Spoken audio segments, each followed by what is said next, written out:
you experience the world through your mind and through your senses, and if your mind is all clogged up by past experiences or fears and phobias, you're not going to experience the world very well or very clearly.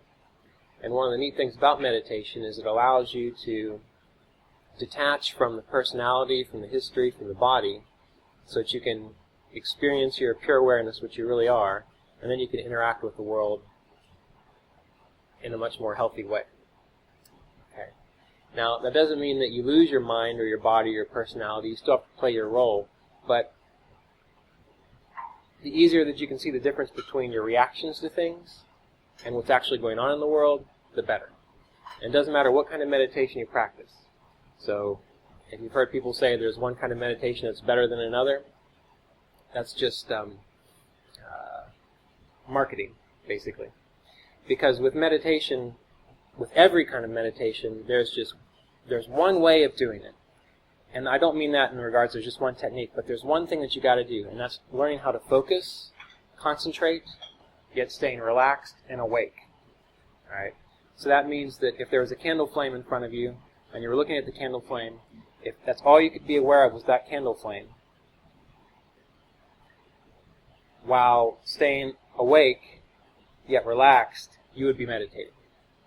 So any kind of meditation technique that you do where you're falling asleep, or you're daydreaming or drifting off, you're not doing it right. I don't care what it is, whether it's just listening to the ocean, or whether it's staring at a candle flame or doing breath awareness. So what you're essentially doing is you're training yourself to stay alert, yet relaxed, while perceiving what is right in front of you. And one of the best ways that was described that I've heard was by Eckhart Tolle, is by, if you imagine a cat watching a mouse hole. Now that cat, he's waiting for that mouse to come out, but he's not thinking about anything else. He's just looking at that mouse hole, perfectly poised, perfectly awake, ready to go. So when the mouse comes out, he can act appropriately. It's the same thing with meditation. Find something that you can focus on, and it can be anything. Some people like mantra. And we're going to do 3 different variations today. We're going to do a mantra meditation, which will be about 15 minutes. We're going to do a breath awareness meditation, and then we're going to do a contemplation meditation. And each of these are going to be broken up into 15-minute sections. So that way you'll get a sense of which one works best for you. Now in my own practice, I do all 3, just because I like them all, really. But when you first start meditating, you might have a really fantastic experience, or you might not. And I imagine it like learning to play a musical instrument. You have to learn the scales first before you can actually play Mary Had a Little Lamb. And you have to be able to do that before you can play a jazz tune, right? You have to have all these basics before you can build up. And that's the way meditation works. So when you're first learning a technique, you're first learning the scales. And of course that's boring as hell in the very beginning. And you're not sure what you're doing. But the more you do it, the more you practice, you learn that scale, and you learn your instrument, and then you can learn how to put those notes together in a way that you actually get a song. And then as the years go by, you can use those 7 notes and make all kinds of beautiful music. You know, all that beautiful music that you hear, all of those wonderful solos that you hear, they're all put together by pretty much 7 notes, right? 7 notes do all of this. It's the same thing with meditation. So, first of all, we learn to focus on something, being alert, which means we're just aware, yet relaxed, so we're not stressed. And then we learn to do that over a period of time. And as we start to stretch that out, our meditations get deeper, our life gets better, our brain develops, our hormones become more in balance, and our bodies get stronger because we learn how to hold ourselves poised, alert, and focused. So that's what meditation's all about. People who have wonderful experiences in meditation and can go very deep in meditation, the only reason they can do that is because they practice, right? So if you go to a meditation retreat once a year for a week or for a month, and that's all you do, you're not going to get the same results as someone who gets up every day and meditates for at least 20 minutes, 30 minutes at a time, because it builds up gradually. And then as the years go by, you start to see how those experiences come together and make you a clearer, better person. Before we get into the practice, everyone's got some experience in meditation, right? So does anyone have any difficulties with meditation, or things they think they need to get through, or obstacles that are getting in their way of meditation? And we'll go around the room, and if you don't have anything, you can just say, I'm fine. I think it's just the wandering minds. Uh-huh. Yeah, start to think about, I hear the dog crying, and like, oh, I should go let the dog out. Right. Just, usually distractions in the space. Uh-huh.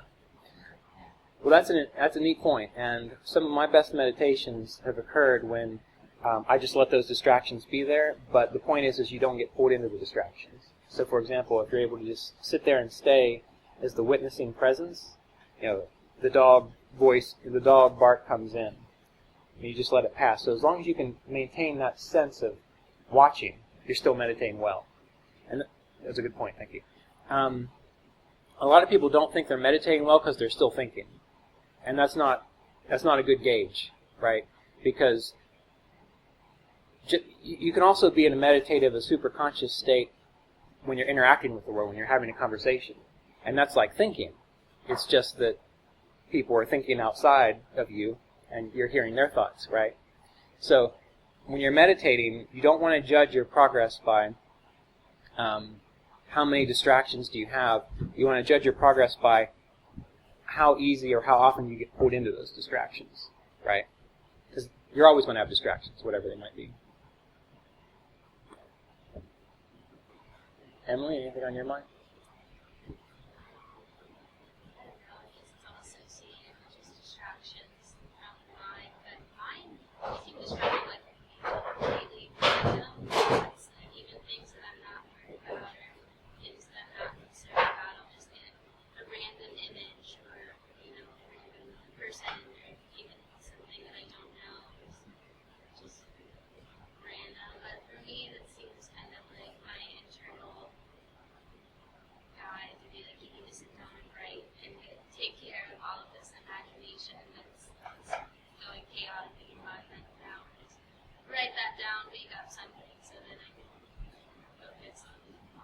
You have that first chapter done yet?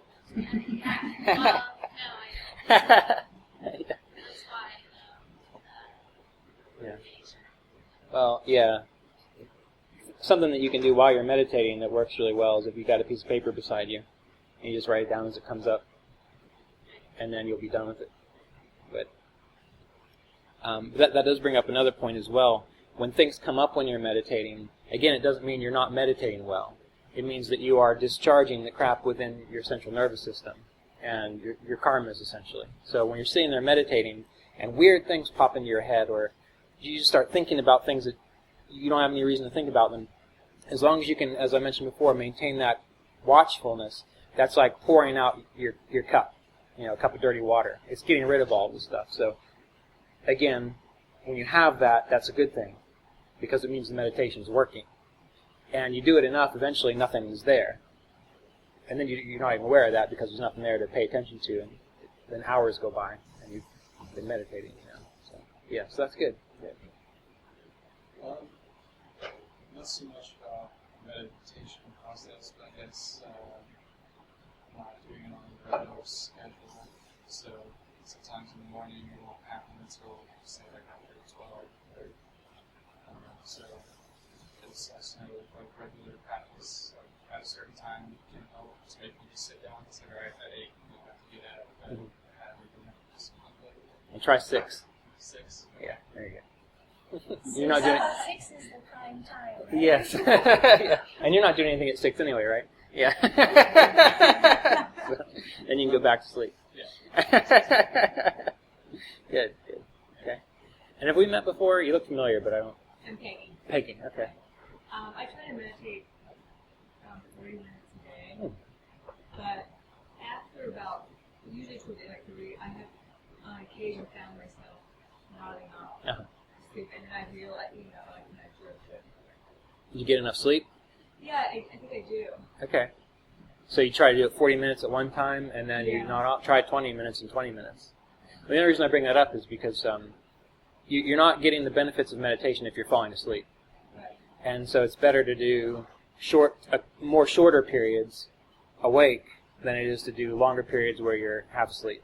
So just something to try. Or one thing you can do too to kind of train yourself is if you bring your attention up here, and when you notice you're starting to fall asleep, if you can imagine that you are like really strongly breathing through this area just with your imagination, that can perk you right up. So try that. It works really well. Laurie, any questions?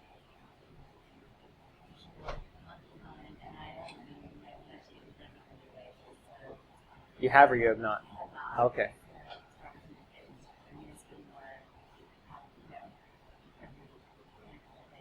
Uh-huh. Do you go to yoga every day? I go to yoga about 5 times a week. Yeah, well. But I mean, I do. I love my yoga. Yeah. I mean, and I use my yoga as a try to quiet my mind. Mhm. Yoga. Well, that's Isn't good. the same as Right. Well, try harder.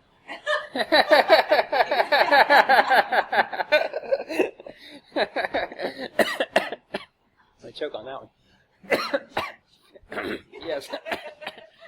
I think my biggest issue right now is that I try and analyze what liberation would be like. Yeah. You know what I mean? Like my mind wants to figure it out. It's nothing like what you think it's And going to be like. Yeah. And I think that's where I get hooked. Uh-huh. Yeah. Well, just wonder what it's going to be like. Don't think about. Yeah. Or is that what you're saying you do? Are you saying you do wonder what it's going to be like, or you have already ideas of what it's going to be like? Both. Okay. But I think that I try and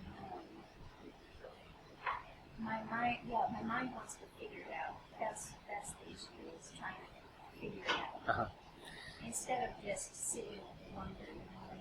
Well, that's a good point. I wrote about that in the book, A Course in Tranquility, when we were doing a meditation session over at the Asheville Center. And I was sitting there, and we were meditating, leading the meditation. I was leading the meditation, and I knew that a lot of people have ideas about what it's supposed to be like when you meditate well. And it occurred to me that if God is everything, then when you're sitting there, God is right there as well. But when you're sitting there meditating and you're wanting to experience something special, essentially what you're saying is, God, I will appreciate you or love you when you come to me in that way that I expect you to. And just like with relationships, that doesn't work, right? So with meditation, that was kind of a clear thought process that occurred. I realized, well, if you can just sit there and just be with what is right there. You've done your meditation technique, you're just right there. If you can love that as much as you'd love what you think it should be like, that works really well. Did you follow that process? Yeah, because then you learn what it is versus what do I expect it to be. Right, and what about when your time of contemplation and inquiry go into that, wanting to pinpoint, wanting to figure it out? What do you mean? Give me an example. Well, I mean, there should come a time towards the end of your meditation where you are asking, what is it like? Right, but I'm under the impression that it's best to just sit in that super conscious Yeah. state, Right? Instead of trying to, what would it be like to be free, sort of? Well, no. I think that's okay, right? I mean, you do want to. That's the thing. So when you're doing meditation techniques, it's a good point. Number one, you want to do the technique until you're as calm and as clear as you can possibly be at that moment. And then you have to let go and just sit there and say, all right, what is life like? What is this experience like after I'm as calm and as settled as I can get? But if you're sitting for a longer period of time, then you definitely want to have a period where you're actually contemplating, you're asking, what would it be like to be free? What would it be like to know God? What would it be like to know myself? But then, there's the saying that those who ask the questions must be willing to bear the answers. And the idea is that after you ask that question, if you say, what would it be like to be free? And you sit there for about a minute and nothing comes, but then you realize all you're aware of is the tea in front of you, the people around you, the sound of the air conditioning. Well, maybe that's what it's like to be free. Anyway. Sometimes that's your answer. All right. Jen, any questions? Just a lot of what was said. Okay. And just not judging where I'm going. Uh-huh. Well, you can judge it if you want. I know. Stuck in it forever. Yeah, That okay. could be hard for me to bring it back because I'm for life. Right. Okay. Jackie? Yeah, I'm new to this too, so I'm just struggling with getting into the routine. Right. You Okay. know, and then the kids are at home, and so just figuring out how to make it happen. All right. 6 a.m. is really early, though. Yeah, even 6? If I'm supposed to be awake when I'm doing this, 6 a.m. All right. Well, you'll figure it out. Yeah. Good. Well, good. Those are good questions. And, we only meet once a month here, which is great. I think it's better, personally, to meet more infrequently than frequently, because this stuff only works when you're motivated to do it yourself. Think about sessions, like once-a-month sessions, as a time to come together and get either your questions answered or a little bit of a tune-up, or just to experience the group dynamic. But you don't want to treat it as though that's the only time I'm going to put my attention towards this. When it comes to gurus and teachers, the only thing that gurus and teachers are worth are to embody that clear state of consciousness so that you can tune into it as well, and to share information and techniques that work. Beyond that, they're just people like anyone else. Okay, so the point is, when we come together like this, it's good to refresh the practice. It's good to experience the collective energy, but then to be able to take that home and use that as motivation for our own practice. And one thing you can do when you're off alone home is to realize that there are probably thousands, if not millions, of other people in the world that are meditating in some way at the exact same moment you are. Which means that whether you're in a group or not, you can still benefit by attuning to that consciousness, which means you're not alone in the practice.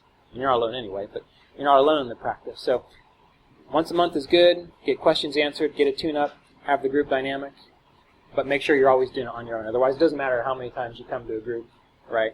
You have to be able to do it on your own. And this is going to be a mostly silent meditation. I mean, I'm not going to talk a whole lot. But I will talk at the beginning and the middle of each of these periods. The first type of meditation we're going to do is going to be simple breath awareness. That's it. Just being aware of the breath as it comes in and goes out. The next step we're going to do is a pranayama, which is a bit of a visualization, feeling, breath awareness, which I'll describe in a minute. And then the third one is a simple mantra meditation.